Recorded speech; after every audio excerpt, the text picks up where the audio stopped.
In this video, I'm going to show you how to manage your existing jobs in your JobMan software. So from your user menu panel, scrolling down and clicking on jobs to open up your jobs.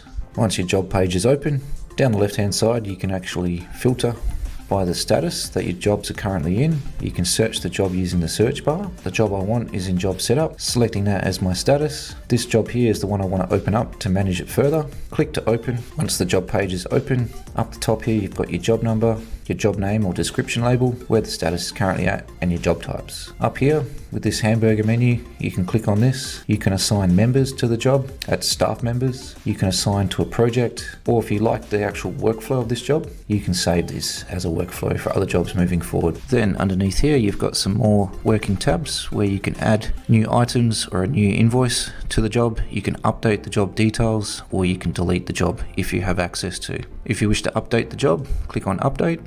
Once the edit job details open up, you can change the job number, you can change the assigned contact, you can add more job types. So from these drop down tabs here, click on this and you can see more types. Click on the required type that you wish to add to the existing job and then click on the drop down tab to minimize. The description, you can update the job description label, you can add to it or you can change it, or you can change the installer or any other job details that you have set up will show in here as well. To apply those changes, simply hit save.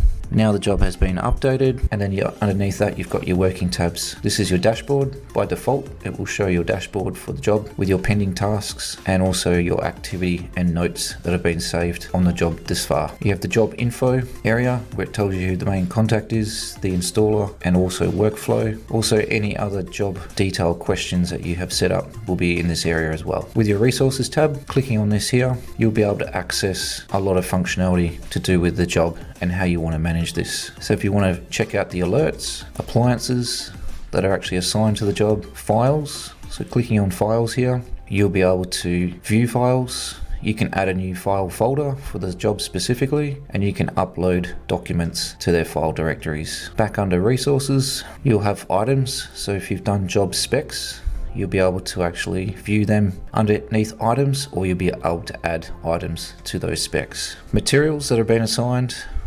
contractor or trade services, here's your tasks and also sundries.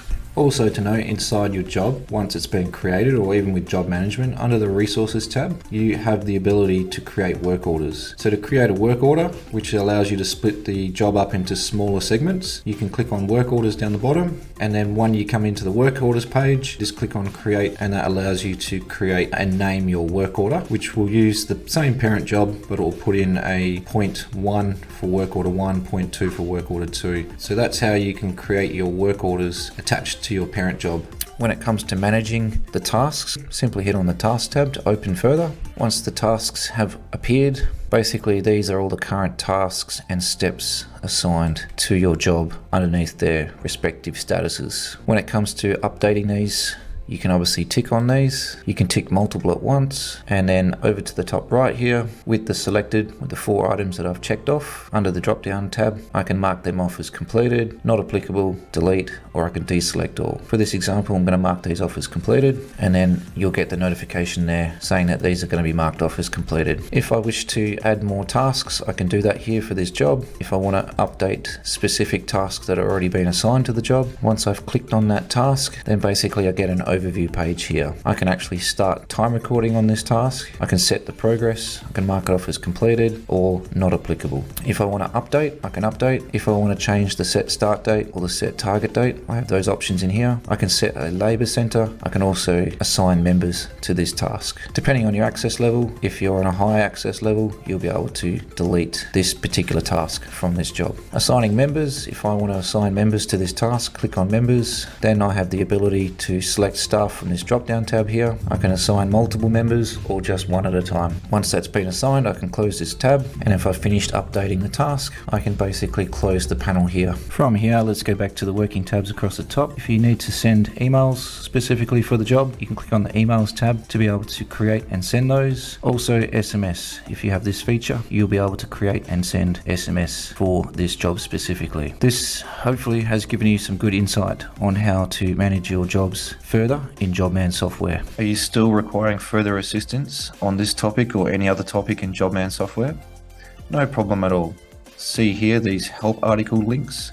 Simply click on these at the top of the page and your questions will be answered on this topic or any other topic further in JobMan.